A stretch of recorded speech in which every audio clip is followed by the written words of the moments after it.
trabalhador, trabalhador brasileiro,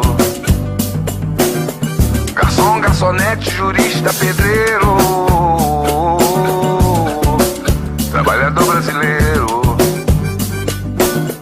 trabalha igual burro e não ganha dinheiro.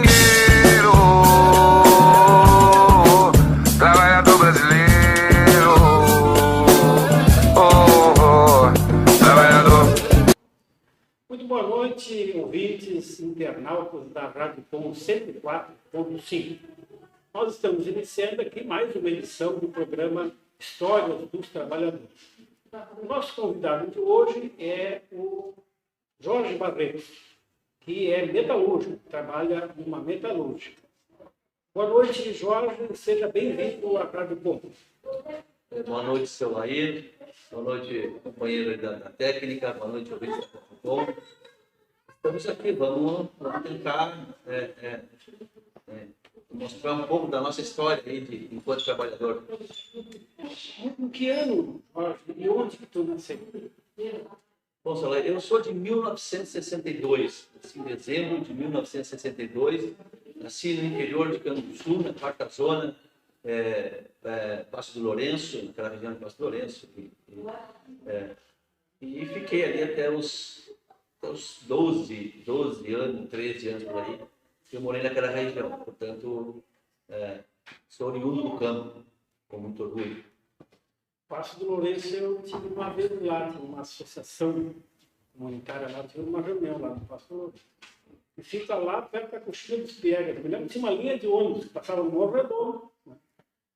E vinha de lá. Tinha, eu acho que a linha de ônibus não existe mais. A partir dos anos, quase uns 4, 5 anos, ela acabou se extinguindo, porque eu acho que tinha alguma irregularidade do proprietário, tinha algum problema com o DNR de liberação de veículos e ela se acabou, não existe mais aquilo. Teve alguns moradores ali que se alvoraram a fazer a linha com Kombi, com veículos próprios, mas acabou que hoje quem quer, daquela região, quem quer sair dali, aqui no sul, tem que ter um veículo próprio, não tem transporte coletivo, não existe mais. E para cá no sul não tem mais. Não tem mais. Mas na colônia em geral, talvez pelo esvaziamento da colônia, a gente vê cada vez menos linhas de ônibus. É verdade, é possível que seja por esse motivo. Porque é uma linha que eu não sei se dava lucro, se dava prejuízo, mas ela tinha bastante passageiros. Porque, na verdade, aquele ônibus saía do rincão dos carros, na verdade, que eu chamava de dos carros, que era lá no fundão do rincão dos Marcos, da quase divisa com Piratini. E ela vinha até uma baldeação próximo do Morro Redondo, e ali aquele ônibus ia para Canguçu e um que saía lá perto do Pedregulho, ele vinha para Pelotas, e ali eles faziam a troca de pessoal. O pessoal que queria para o sul trocava de ônibus, o que queria vir para Pelotas, né? Seguiram mesmo embora. Mas também isso não sustentou a empresa, segundo os que se diz. Não sei se foi realmente esse o motivo ou se foi alguma questão de documentação, não é o caso. O fato é que não tem mais ônibus. Sim. E tu disse que até 12, 13 anos. Eu nasci em 62 e fiquei ali até 79. Até 17. Até 79. 17, né? 62, 72, 80. E então lá teu pai era agricultor familiar? Nós era agricultor familiar. Meu pai não tinha terra, na verdade, não vivia nas terras que era o pai dele. E ali a gente sobreviveu ali durante esse período todo. A gente sobreviveu da própria terra, como a grande maioria, dando terça. Né? Apesar de ser a terra do meu avô, no caso, que era meu pai, mas não tinha conversa. Tinha que dar uma tercinha, senão o velho também não sobrevivia. Então a gente sobreviveu ali durante esses 16 anos. Nossa família, nós somos quatro filhos, o pai e a mãe, e a gente sobreviveu até ali. Explica para nós o que é a terça. O que significa a terça? A terça é uma terça porque tu colhe. Tudo que tu colher, tu tem que dar uma terça para o dono da terra. Se tu colher 3 barras de milho, tu fica com 2 dão para ele. Se tu colher 10 litros de leite, tu tem que dar 7 para ti e 3 vai para ele. Então, não tem como tu escapar de uma situação dessa. É um troço louco. Porque na época não comprava semente de milho, de feijão, que era o que se produzia semente de. Essa semente não existia no melado que existe hoje. Né? Era milho, feijão, batata, alguma hortaliça, mas se tu não tinha alguma coisa, alguma semente, que às vezes tu trabalhava o trigo também, se plantava bastante trigo, aveia, que era a única coisa que se comercializava, na verdade, era a aveia. Né? O resto era tudo para consumo da casa, porque não se tinha uma geladeira, não tinha luz elétrica. Então, não tinha como carnear um animal e guardar carne. Ou tu guardava na banha, carneava um porco e guardava carne na banha, pelo período ela aguentava, que foi um período bastante longo. E era maravilhoso quando às vezes ia lá tirar uma banha e pescava um pedaço para da outra, dava uma festa. Mas era uma vida dura, uma vida difícil. Sobrevivemos. Sim. E imagina que a gente ouve às vezes no noticiário, né, o agricultor se queixando de que não está dando para pagar os custos de produção.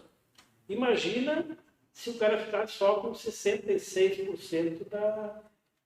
que era nada. Ficava com 2 terços, é isso. 2 terços ficava com o produtor e 1 terço era com o dono da terra. Hoje eu acho que com a forma de produzir hoje, eu acho que isso não seria viável mais. Acho que não seria mais viável. Porque os insumos são muito caros. Na época o meu avô, eu lembro que ele não era um cara assim que gostasse, ele não gostava muito de que ele colocasse adubo nas terras. Ele era meio contra isso. Eu nem sei se ele entendia por que ele era contra, mas ele era contra. Mas, além da terça, toda a despesa que tu tinha na lavoura, da ferramenta, das sementes, se tu fosse colocar adubo, depois na hora de tu colher aquele feijão, aquele milho, precisa pagar para uma máquina debulhar ele, isso tudo estava nas costas do produtor. Né? O proprietário da terra, ele ficava com 1/3 do colher e do produto líquido. Né? Depois de todas as despesas tiradas, dava 1/3 para ele.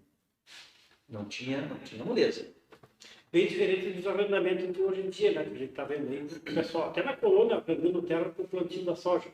Né? Mas o plantador ganha o preço da soja. Então esse plantador pode ser... Pode ser um grande plantador. Eu acho que a terça ela é uma coisa mais nociva do que o arrendamento. Né? Eu acho que... Porque o arrendamento, eu acho que... Eu não sei como é que é a forma, como é que ele é feito, como é que ele é calculado.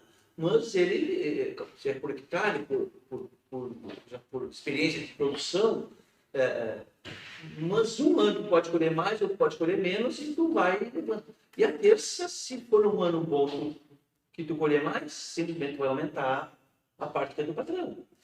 Se for um ano ruim, tu vai diminuir, mas tu também vai diminuir. O teu custo mesmo. Às vezes até mais, porque dependendo hoje da situação que a agricultura se desenvolve hoje, tudo na base do adubo, da ureia, do veneno, eu acho que os custos hoje estão mais elevados. Mas eu acho que o arrendamento, eu acho que ele é mais viável do que a terça. Eu acho que a terça, ela era mais nociva para o pobre trabalhador. Eu acho que era mais...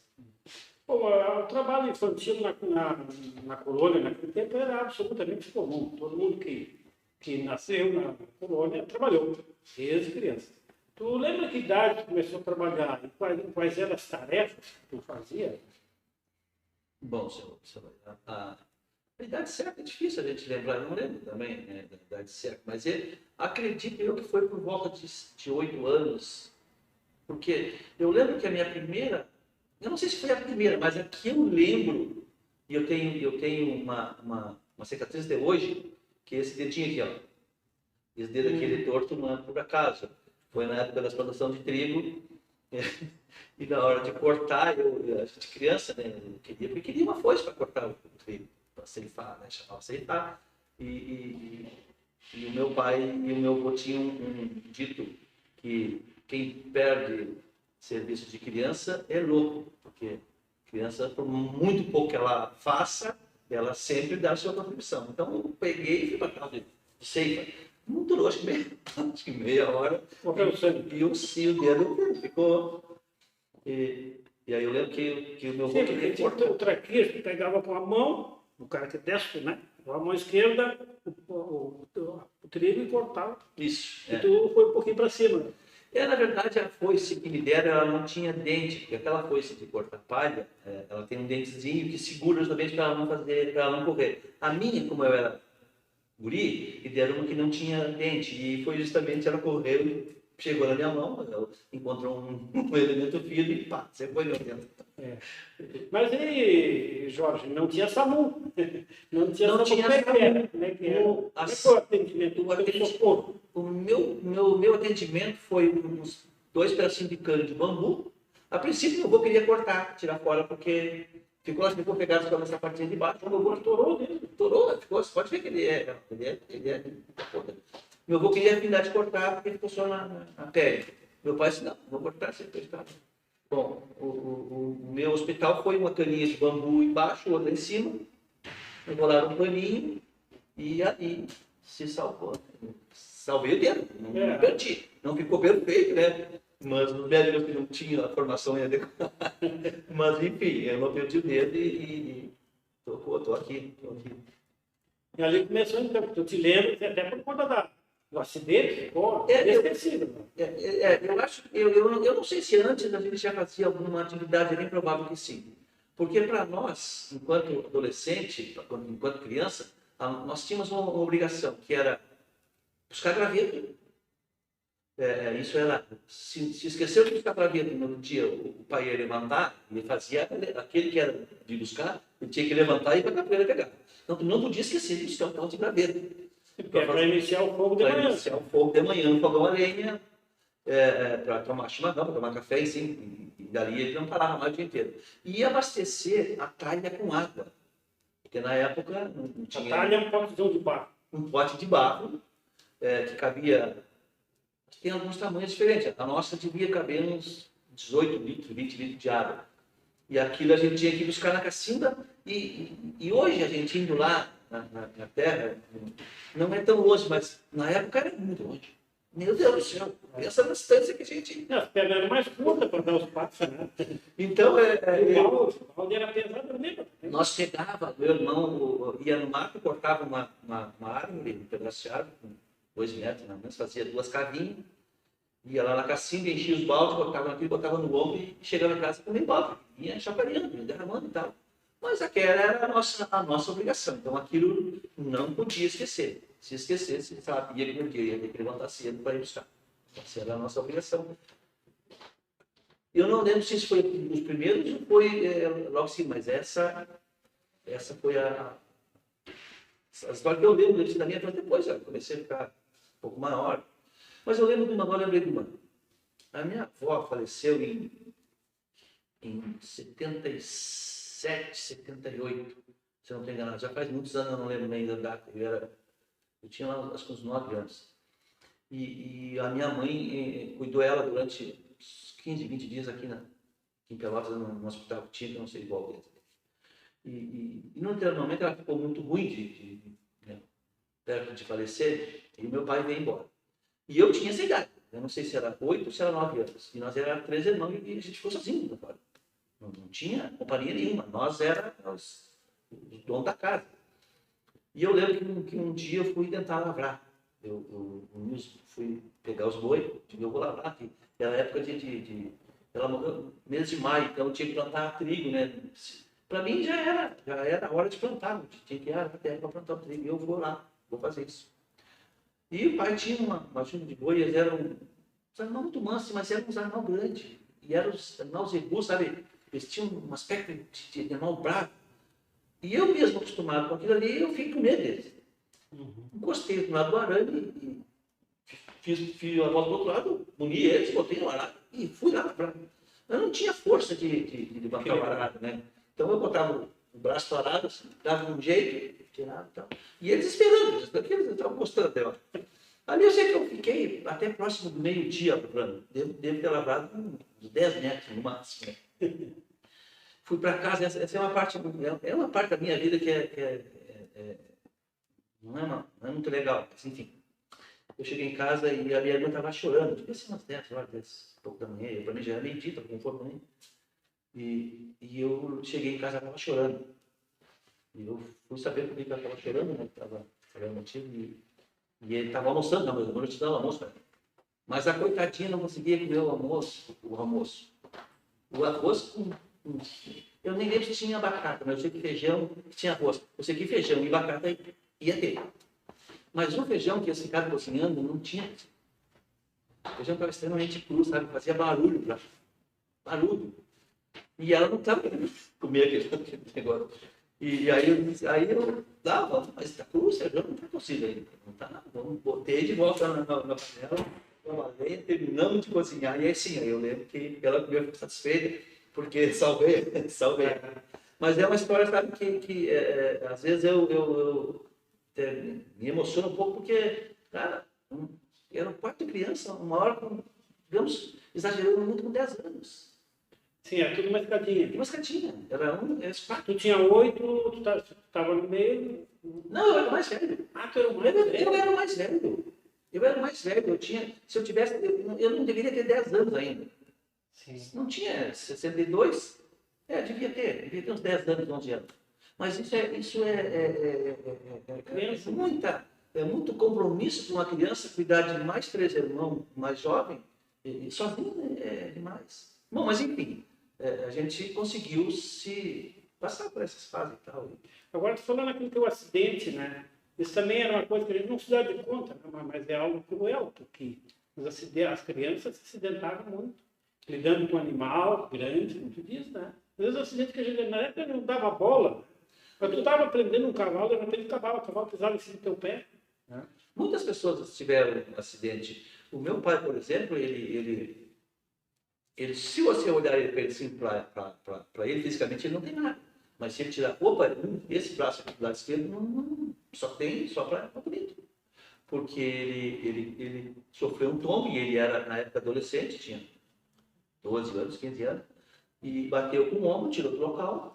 Os pais não perceberam, Quando se deram conta que o braço estava secando, não tem mais o que fazer, secou. Então o braço daqui para cima é seco, só o osso, e não tem força nenhuma. Então são coisas que aconteciam e não tinha recurso, né? O recurso era muito difícil. Para vir de lá no ligeirão, precisava pagar um carro, e aí que paga uma pessoa para vir de lá até a cidade é caro, não ganhava para isso. Você não tinha essa... Pouquíssimo tinha um carro. Muito poucos. Eu lembro que uma vez eu me acidentei quebrei um braço. E aí foi um homem que tinha lá, que tinha um comércio, e ele tinha uma caminhonete. E aí o pai, claro, com o braço quebrado, eu saí nesse plano fora aqui, não teve escolha, né? Botaram dentro da caminhonete. Mas isso deve ter custado metade da safra. Sim. Metade da safra dele deve ter ficado... Tinha outra, mas tinha que fazer. Tinha que pagar não tinha SUS. Não tinha. Era tudo pago. E mas como é que foi esse do quebrado do braço? Que foi? Foi no período de inverno, uma época eu lembro até a roupa que eu estava. Um blusãozinho azul, com umas listas assim, uma branca, uma azul e uma vermelha. E a gente tinha acabado de colher o milho e tinha muito carrapicho, isso vocês não vão saber, né? A grande maioria não vão saber o que é carrapicho, mas é uma frutinha que dá no meio das lavouras, e ele dá um carocinho cheio de espinho. Então, aquele para se agarrar na roupa da gente, ele não tem coisa melhor. E eu caí justamente no meio daquele carrapicho.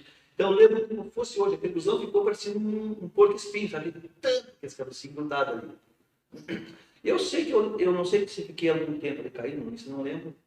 Eu sei que depois, quando eu quis montar na área de novo, eu não consegui, porque não dava, então me doendo. Aí eu fui para casa. Cheguei em casa, a mãe... O que foi isso? O que tinha acontecido? Eu caí da égua e bati no nariz. Vai lavar esse rosto. E eu fui pegar a bacia para lavar ela em cima de três tripézinhos, assim. E era meio alta, a bacia era meio grande, eu fui pegar com a mão só quase derramei água, né? E ela percebeu o que era, foi o que tinha acontecido, foi lá, quando ela levantou meu braço e os ossos saíram para fora. E eu achava que eu ia escapar dessa sem mim. Aí ela largou tudo que ela estava fazendo, jogou tudo fora. E o pai estava na lavoura, foi buscar ele. Foi a vez que eu tive que vir para a cidade, que a metade da safra que ele colheu ficou lá para o dono da caminhonete. Sim. E, bueno, aí vocês seguiram trabalhando na lavoura, chegou uma hora que... Quando tu veio para a cidade, tu veio sozinho ou com teus pais já? Isso em 78 nós saímos da região da Quarta Zona do Canto Sul. Aí nós resolvemos arrendar terra. Meu pai partiu para arrendar. Ele sempre teve, como a terra não era dele, e afinal a avó tinha falecido, ele herdou um pedacinho lá. Mas era um pedaço muito pequeno que não era o suficiente. E eram umas terras já muito judiadas, terras muito já sacrificadas pelos vários anos de produção. Então ele sempre tinha essa intenção de arrendar a terra ou de comprar uma propriedade que fosse dentro das condições dele. Bom, e aí a gente veio parar aqui na Vila Freire, no município de Pedro Osório, numa propriedade arrendada. Ali as coisas ali começou, foi em 1979 que a gente veio ali. E ali a gente começou a ter um conhecimento um pouco mais do mundo, porque a gente, imagina, na Quarta Zona do Rio Grande do Sul, sem dinheiro, ainda era período militar aquilo. Claro que a gente não percebia isso por conta de que era colônia, tudo era muito sossegado e tal. Criança, não chegamos a sofrer consequências assim não diretamente, sofremos indiretamente, diretamente não. Depois viemos para Pedro Osório, e aí até as culturas que a gente começou a mudar. Porque aqui a gente já começou a plantar a batatinha, chamada batata inglesa, começou a plantar soja, que plantava de maquininha de mão, não era nada com plantadeira, mas já começou a plantar outras coisas, vender leite lá fora, lá na Quarta Zona, a gente não fazia isso, ali a gente já passou para vender o leite, porque precisava, a família estava crescendo e tinha que também produzir mais coisas, porque precisava pagar um arrendamento, né, no final do ano no hotel. Mas foi um período um pouco mais aliviado na função assim, de ter condições de alimentação, por exemplo. Já tinha, nós ali naquele local não tinha ainda a luz elétrica, mas era mais fácil, parece que era mais fácil, tu conseguia, e tinha um açougue próximo das casas, que carneava todas as semanas, se tivesse dinheiro podia comprar e tal. Já era um período um pouco melhor. Sim. E aí tu ficou lá até quando? Ali a gente ficou 3 anos naquela propriedade. E depois demos um passo mais à frente, que era aqui na região do Morredondo. Já também mudou um pouco a questão da cultura. Ali a gente já continuou vendendo leite, mas aí já começou com a produção de pêssego, né? Já partiu para uma coisa mais industrial, assim, que era... Na verdade, a chácara estava pronta, a gente só foi para ali para seguir tocando ela. Recuperar, que era uma chácara muito velha e tal, e a gente também não tinha muito conhecimento, mas ficamos ali por mais 3 anos nessa propriedade também, arrendada também. E depois dali a gente veio para a cidade, e meu pai, meus irmãos vieram da cidade, e eu voltei para Quarta Zona do Sul.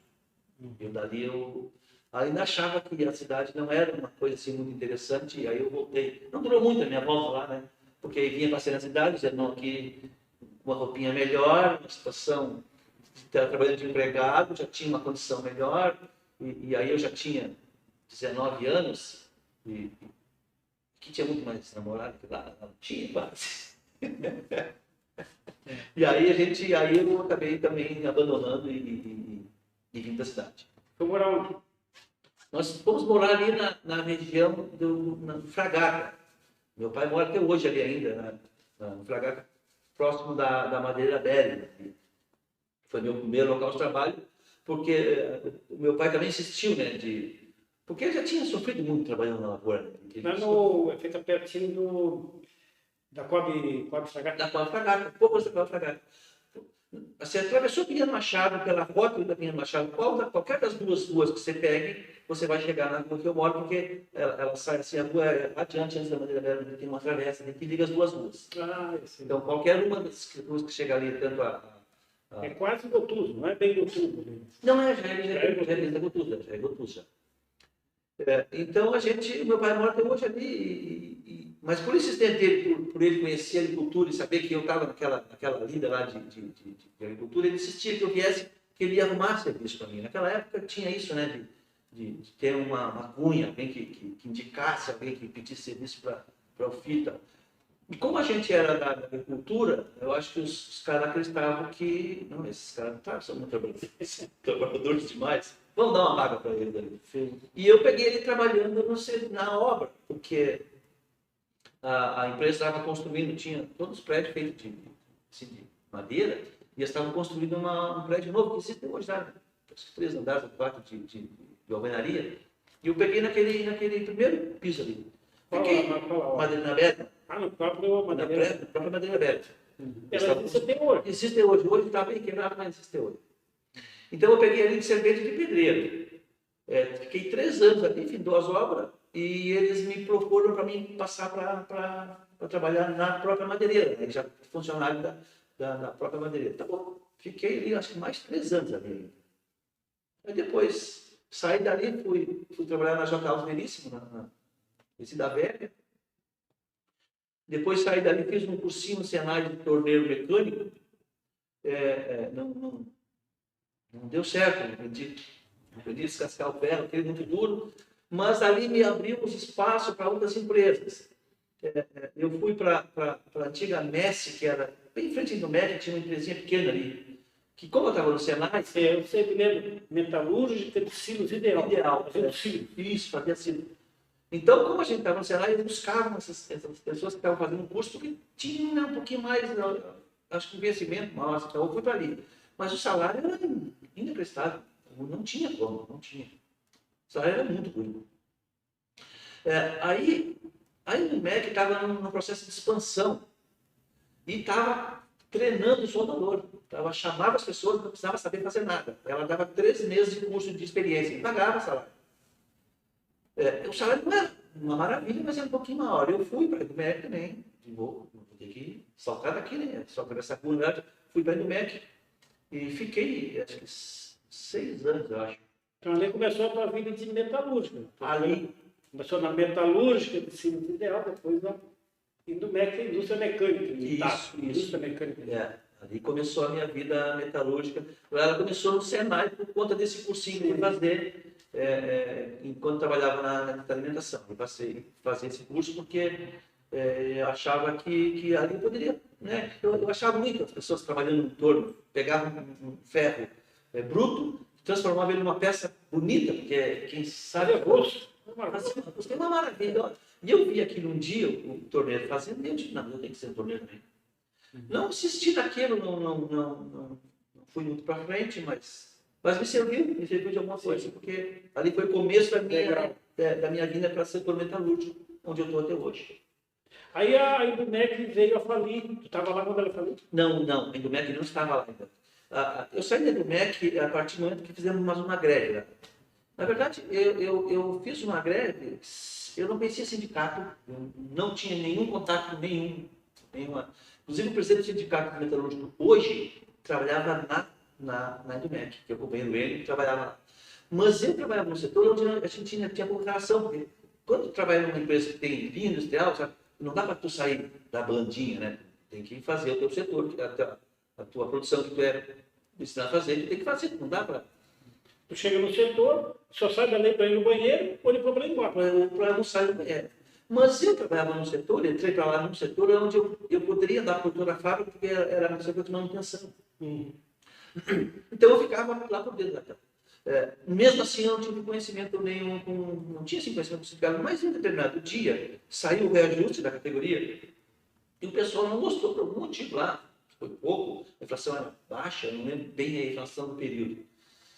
Mas alguém me chegou no setor e me convidou para fazer uma greve porque o saco era muito baixo. Eu topei na hora, não sabia que era uma greve, mas eu sabia que não saco estava baixo. Não, eu topo, eu faço a greve, eu vou parar. Vamos, a ideia é assim, ó, todo mundo parar, todo mundo entrar num determinado momento para a empresa, bate o cartão, chega no setor e não trabalha. Não era uma greve na porta da empresa organizada pelo sindicato, ou se for ordenado do sindicato, eu também não sei, mas era para ir para dentro da empresa e dar o setor ficar parado. Tá, eu topei na hora. Só que não fazia parte da organização, eu não sei, em um determinado momento, lá, umas 6, 7 horas depois, a greve se esvaziou, os caras começaram a voltar a trabalhar.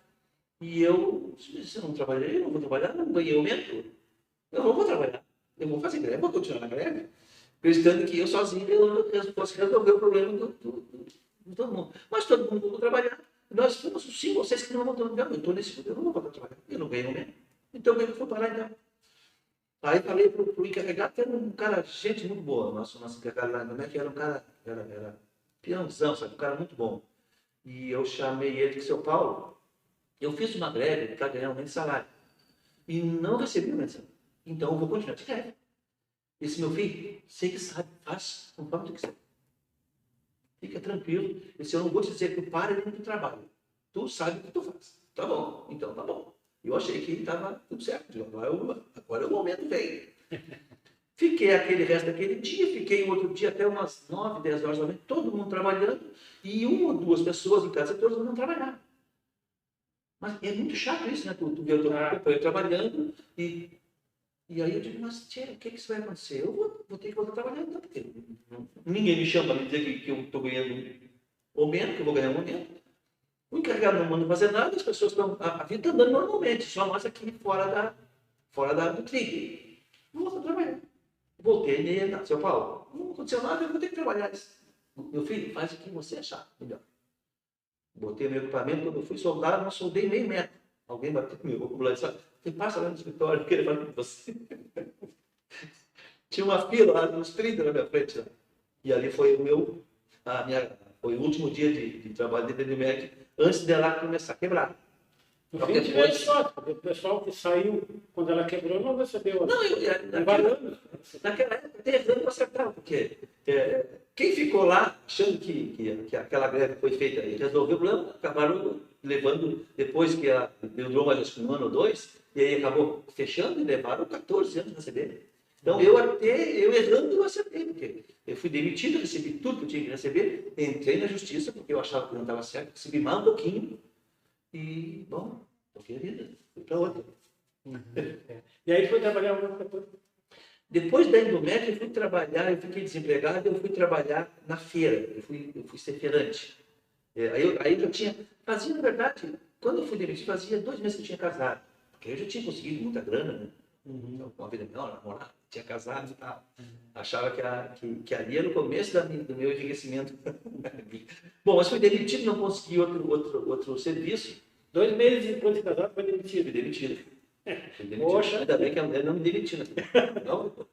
Então, eu fui trabalhar na feira. Eu digo, vou trabalhar por conta agora. Não está dando muito certo, eu vou... Não, desculpa. Eu fui trabalhar na Vega, na JTV. Depois da Vega, eu fui para a feira. Eu saí da Indomec e ela disse assim, cara, esse cara vai casar com a minha filha. Eu sou obrigado a vocês, esse cara, isso vai dar problema, eu vou ter que sustentar ele. Então eu acho que o nosso serviço vai dar certo.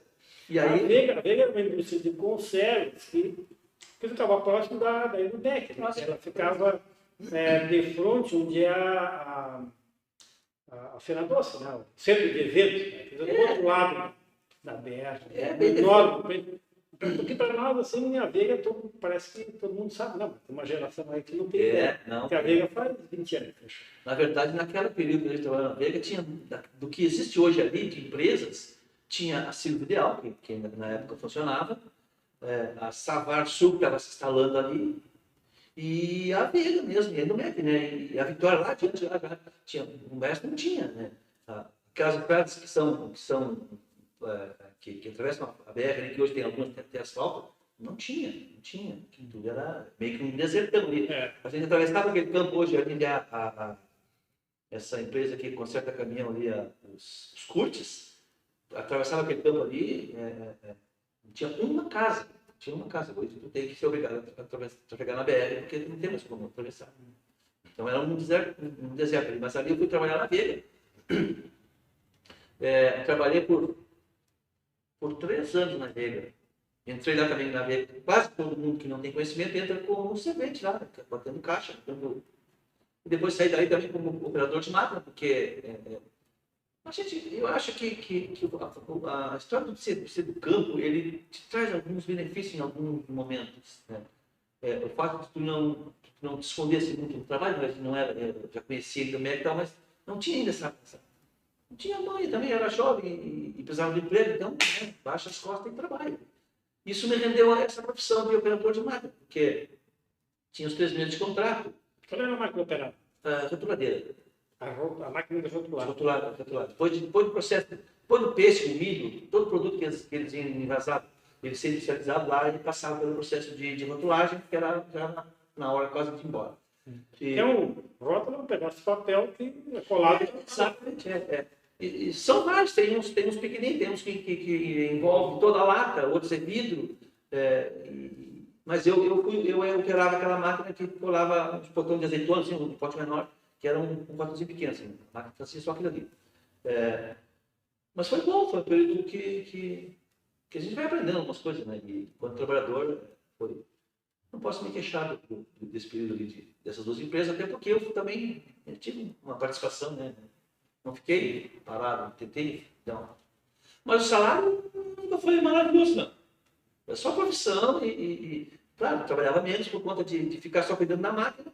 Não fazia muitas das coisas e passava o dia inteiro com um caixa nas costas. Mas o salário era um pouquinho coisa melhor. E dali foi para... Dali eu saí da JFL, sim, aí eu fui trabalhar na feira. Aí eu já tinha, já era pai de uma primeira filha. E aí eu fui trabalhar na feira, trabalhei durante 6, 8 anos na feira. E depois voltei para a colônia de novo, só que aí não mais na região do sul, voltei para Cascata. Fiquei mais 3 anos ali, de parceria também. Não era nem uma terça, nem era porcentagem, sabe? Na verdade era quase uma terça, mas o nosso trato era porcentagem. Eu vou pegar uma parte como se fosse uma terça do que eu produzi ali e o resto é teu. Não me ajudava também com nada. O custo da produção era por minha conta. Você produzia o quê? Eu produzia ali mais hortaliça, porque ainda eu estava trabalhando na feira ainda. Né? Então eu produzia alguma hortaliça e trazia para vender aqui. E eu tentei partir para a área de criação de suínos. Não fui muito feliz porque precisava muito de investimento. E como não era em cima de terra própria, e não tinha ajuda do dono da terra, não tem como eu botar dinheiro em cima. Nem tinha muito dinheiro para botar. Mas poderia ter buscado financiamento, coisa assim, mas não rolou, não deu. E aí eu voltei para a cidade. Tinha uma casa, não tinha vendido a casa aqui. Voltei para a cidade. Segui trabalhando por conta própria. Agora eu vou trabalhar por conta própria. Agora eu vou virar empresário. Trabalhei pelo período, tem até umas obras que foram feitas por mim, que nesse hospital que tem aqui no final, da Bento Gonçalves, atrás do Hemocentro, tem um hospital ali, né? Não é bem um hospital, Cruz de Prata. Cruz de Prata, Então, aquelas portas, aquelas assistentes do espaço foi fabricação minha, foi eu que fabriquei. Serralheria? Serralheria. Aí, um dia, abandonamos o programa, saí passear e quando eu voltei, tinha me levado meus equipamentos de trabalho, na consola, assim, e eu tive que voltar a trabalhar de empregado de novo. Aí eu voltei a trabalhar de empregado e esse foi o meu último emprego. Estou até hoje e acho que pretendo ficar até me aposentar, porque já está em final de carreira e tal. Onde ele trabalha? Agora eu trabalho aqui na Vileri, uma empresa que fabrica caldeira aqui no final da Barroso, aqui no final dessa rua mesmo. Sim. No final eu trabalho ali já, né? Desde 1998. 98 eu trabalhei. Já está em 2008, 2018, 23 anos. 23 anos, né? Ali a minha vida mudou bastante no sentido de conhecimento, porque toda essa minha história que eu já contei, conhecimento assim eu tinha um conhecimento de trabalho, das empresas que peguei, acabei virando, subindo um degrau, virando profissional, né, das empresas. Mas aqui, nessa última empresa, foi onde eu tive todo um conhecimento político da situação. Aí eu comecei a entender o que era política, por que servia sindicato, o que era uma greve. Depois de ter feito uma sem saber, eu fui entender o que era uma greve. Aqui dentro eu conheci o Movimento Sem Terra, que até então eu era contra, porque eu achava... Como a gente era unido do campo, e quando a gente chegou na cidade, a gente era no começo, nos anos 80, né, era o começo do Movimento Sem Terra, para a gente que não conhecia nada de política, aquilo que os companheiros faziam era uma coisa, de certa forma, errada, né? Tomar a terra dos outros. Como se eu tivesse muita terra para ser tomada. Né? Depois de trabalhar de parceria, de arrendatário, eu ainda não estava defendendo o latifúndio. Não é que eu estava defendendo o latifúndio. Aquilo, a gente não foi criado nessa situação, então parecia que era uma coisa errada. Que hoje eu estou pensando totalmente diferente, quero deixar bem claro isso. Hoje eu defendo e incentivo e apoio o Movimento Sem Terra por tudo que eles defendem, por ser um dos maiores movimentos deste país, ser o movimento mais organizado, e por entender hoje qual é o meu papel na sociedade. Então, hoje, totalmente diferente do que eu pensava lá atrás. Então, aí, nessa empresa, não foi por conta da empresa, mas foi por conta do trabalho nessa empresa, eu conheci muitas pessoas, Leio de Matos, companheiro ali que está na técnica, todos os companheiros de alimentação, todos os sindicatos. Ali a minha vida politicamente ela deu uma expandida muito grande. Quarta série do primeiro grau, quase que eu só falta ser presidente da República. Pois é, tu já estourou um dedo. Estourei um dedo. Estudou no SESC. Não, falta bem pouco. Falta muito pouco. Falta muito pouco.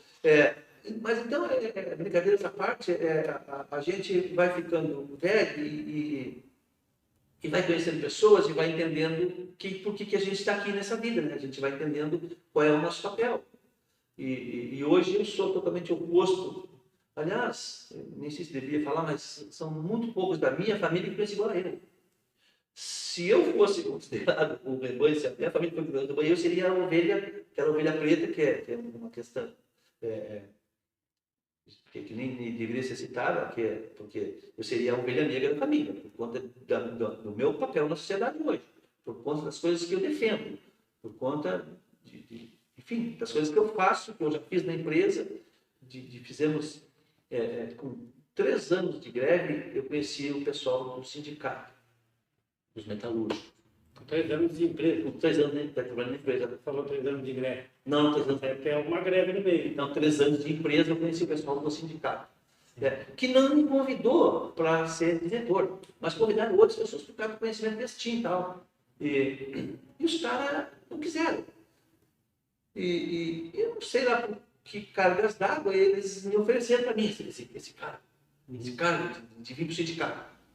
Ir para o sindicato, mas o que Então eu não conhecia, não sabia qual era o papel do sindicato. E aí, tá, mas o que eu faço lá? Qual é o meu papel? O que eu tenho que fazer lá? Aí diz um cara que trabalha naquela mais velho. Não, cara, se tu quer, eu aviso eles e eles vêm conversar contigo. Pai, eu preciso pensar um pouco, eu não sei bem, né? Minha função é só trabalhar. Trabalhar. Eu já tinha 2 filhos e tal, e tinha que.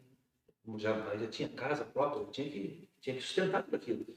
E fui para casa, conversei com a mulher e o que tu acha? E ela já trabalhava nessa empresa, durante muitos anos.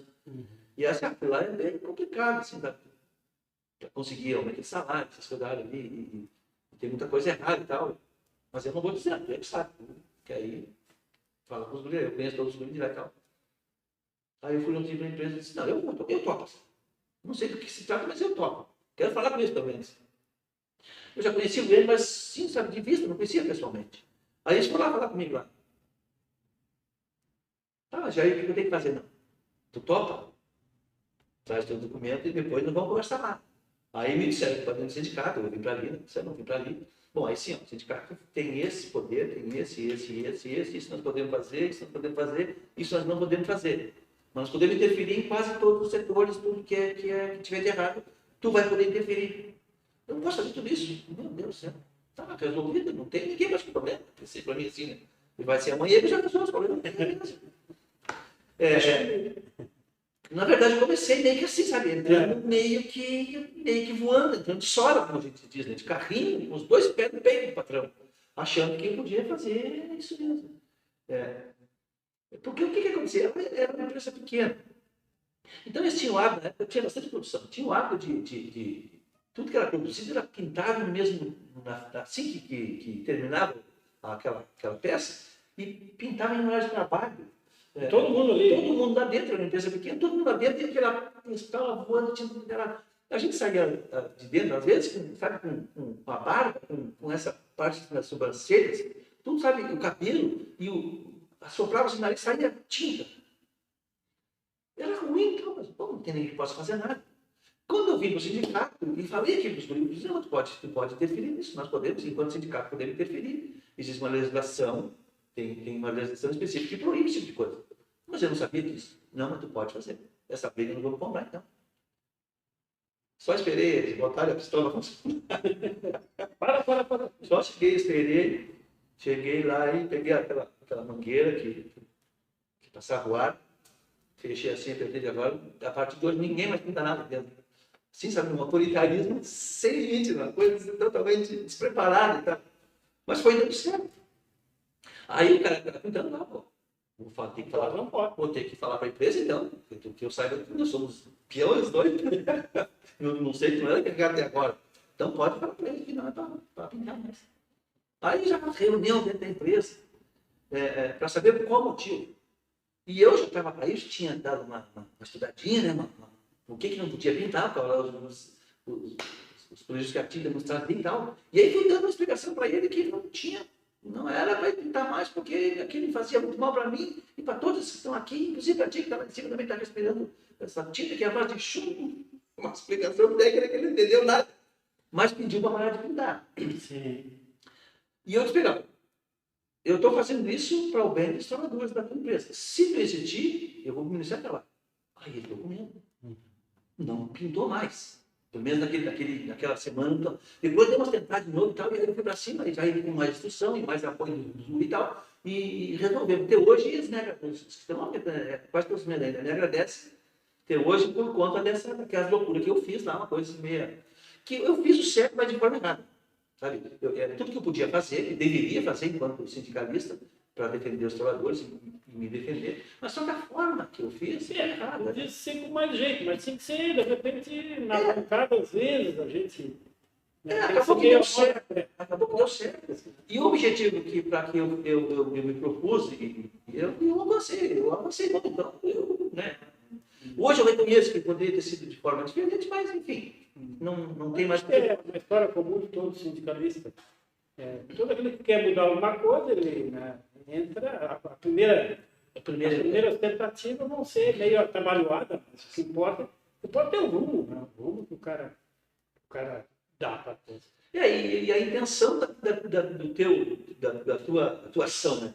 Porque, isso aí eu tenho orgulho. Eu tenho orgulho porque não é uma coisa que em benefício próprio, é em benefício de todos que estão lá dentro. Porque, cara, a tinta, todos sabem que ela é prejudicial à saúde. Né? Você imagina, o pulmão, você ficava nos pelos do rosto, já não evidente que estava se acumulando. Já não chegava aquela poluição do disco da lixadeira, que aquilo fica pairando no ar, aquelas partículas de ferro, a poeira do chão que ela faz, a fumaça de solda, ainda mais a tinta. Então era muito... Altamente insalubre. Altamente insalubre. E a gente, essa coisa, principalmente da tinta, a gente conseguiu reverter isso. As outras não tem como, né? O setor metalúrgico ele lida com esses equipamentos de lixar, de solda, que não tem, é inevitável. Vai melhorando nos EPI, né? Não, isso, naquela época, a gente não tinha essa questão de EPI. A licitação já existia, mas não tinha quem cobrasse, né? Não tinha. Então, até tinha quem cobrasse, mas não sei lá. O próprio trabalhador não tinha essa. A gente foi coisa que a gente foi evoluindo, né? Depois, hoje, qualquer trabalhador sabe se proteger. Na época a gente não tinha, achava que nunca ia acontecer de ficar sem dedo, né? Felizmente A radiação da solda. o avental, colocar uma touca, o vidro adequado, porque a consequência do mau cuidado é a visão, né? A solda prejudica muito a visão. E no interior, os nossos órgãos internos também, ela é muito prejudicial por conta do raio que ela emite, né? Um raio muito forte. Mas a gente não tinha essa visão de que a nossa saúde era importante. Nenhum trabalhador, ou muito poucos, tinha essa visão. E conforme todo mundo ia, a gente ia. Felizmente, essas coisas foram mudando, foram evoluindo, e hoje a gente já se protege um pouco mais, né? Apesar de já estar, né, às vezes, já prejudicado por conta dessa radiação toda, desse pó todo, enfim. Mas a gente se protege um pouco mais, e quem entra hoje no setor já toma também esse cuidado, porque aí os mais velhos já vão dizer, ó, bota máscara, bota luva, bota óculos. Quantos metalúrgicos ficaram sem uma vista, né, por uma fagulha? Quantos ficaram 2, 3 meses no INSS com a visão, não, às vezes não no total, sem a visão total, mas com parcela da visão perdida? Então, Surdez, tem muita surdez.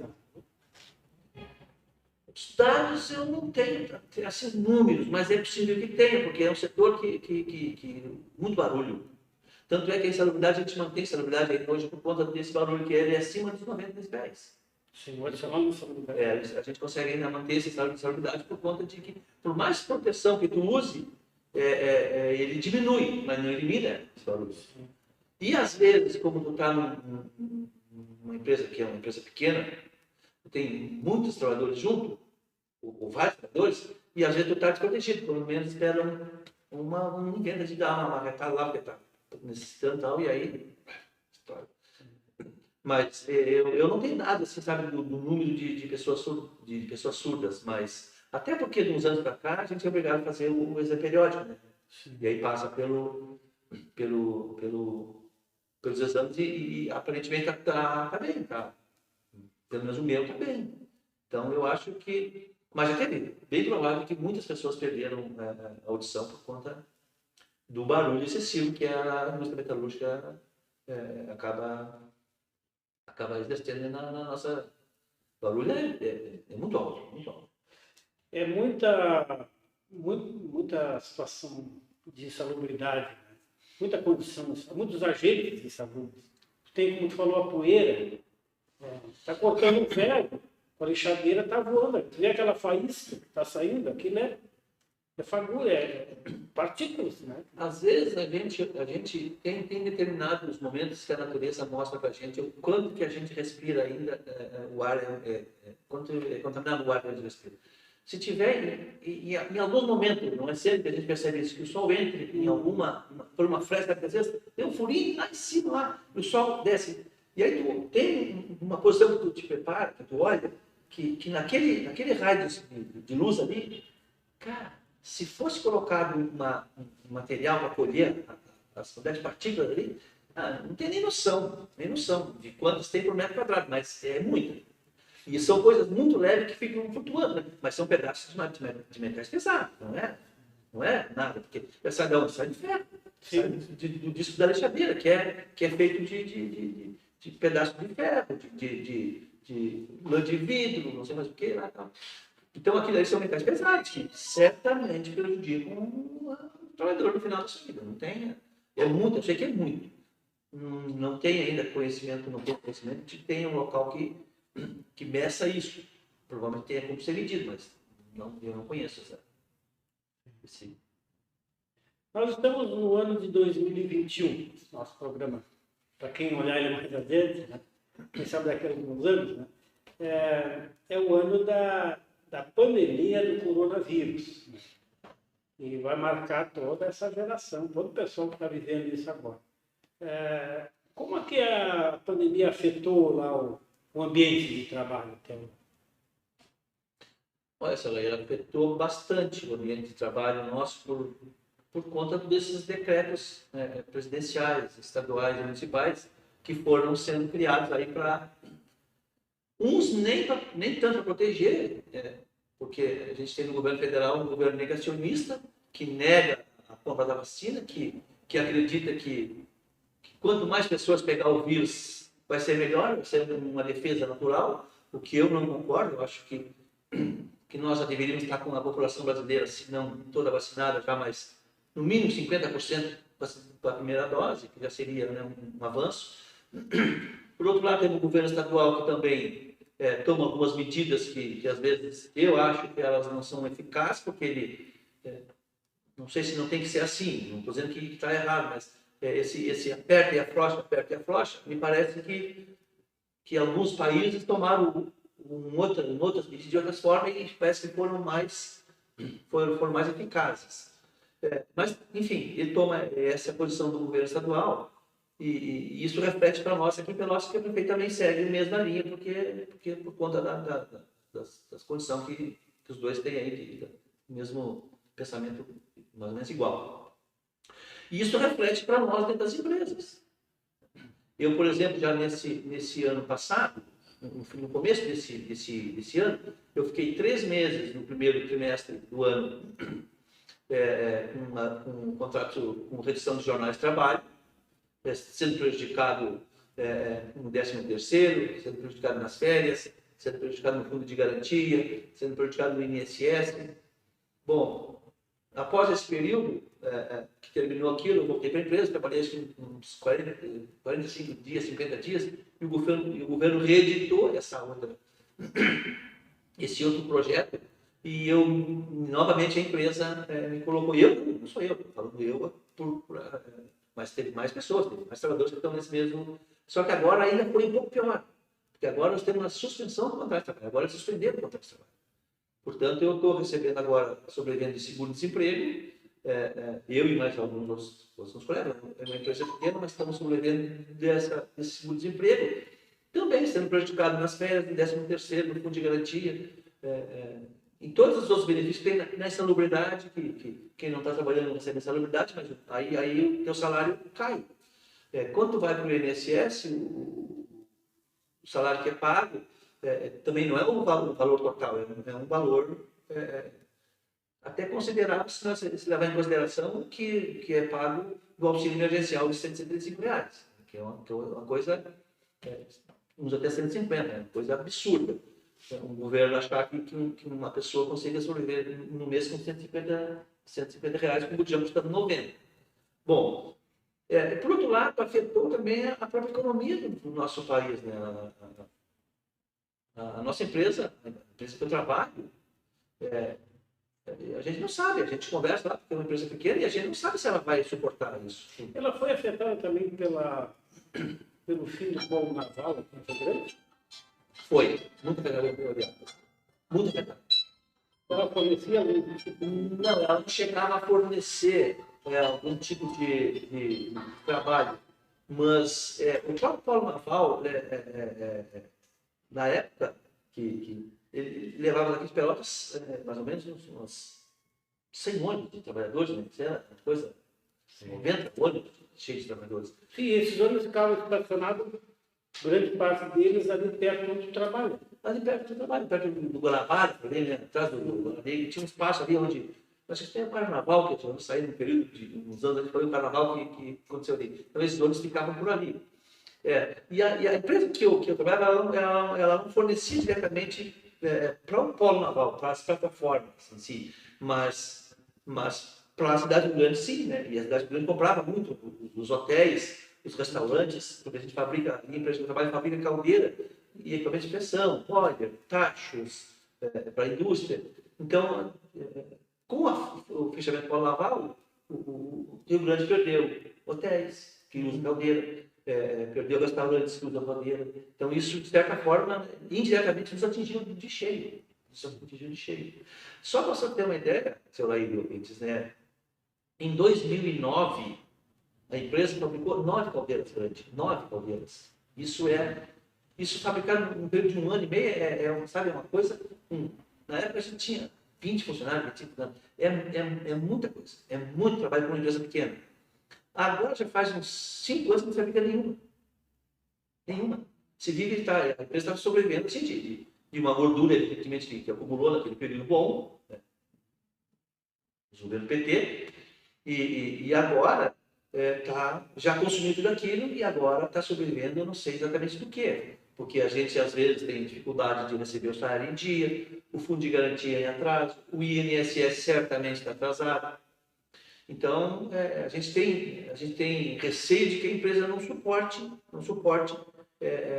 esse período aí, que não é só função da pandemia. A pandemia, evidentemente, que tem o seu papel ali de nocivo nessa situação de fechamento de empresa, mas muito por conta da política econômica federal. O governo federal não faz a mínima para socorrer empresas pequenas que estão com dificuldades. São milhares de empresas, são milhares. Falta essa mão do governo federal, através das suas entidades aí financeiras, para socorrer, para que nós não tenhamos mais e mais pessoas empregadas dormindo muitos ao relento e sobrevivendo com R$150. Né? Então, é isso, a situação não está muito fácil, não. Jorge, terminou o o Alessandro, nosso operador, está nos avisando que o nosso tempo se esgotou. Passou ligeira, a conversa foi boa. Muito obrigado, Jorge, por ter nos concedido uma parte do seu tempo para essa conversa aqui muito interessante. Eu que agradeço a oportunidade de poder estar aqui hoje no Sindicato da Alimentação, sindicato parceiro do Sindicato dos Metalúrgicos, parceiro da classe trabalhadora. Obrigado, companheiro Alessandro, por nos dar assistência na técnica. Eu sei que esse programa vai ser na Rádio Com também. Obrigado à Rádio Com, que é uma rádio, né, que defende a classe trabalhadora. E aos ouvintes, né, da rádio aí também, que ouvirem isso aí, poderem ter conhecimento da vida de mais um trabalhador aí, né, que está chegando já no final, estou esperando a minha aposentadoria, tomara que ela venha logo. E essa é a minha história de vida, né, de mais um trabalhador brasileiro que sobreviveu esses anos aí de governos ditadores, de governos negacionistas, de pandemias, enfim, mas sobrevivemos, ainda bem. Nosso muito obrigado, então, ao Jorge Barreto, que participou hoje do programa Histórias dos Trabalhadores.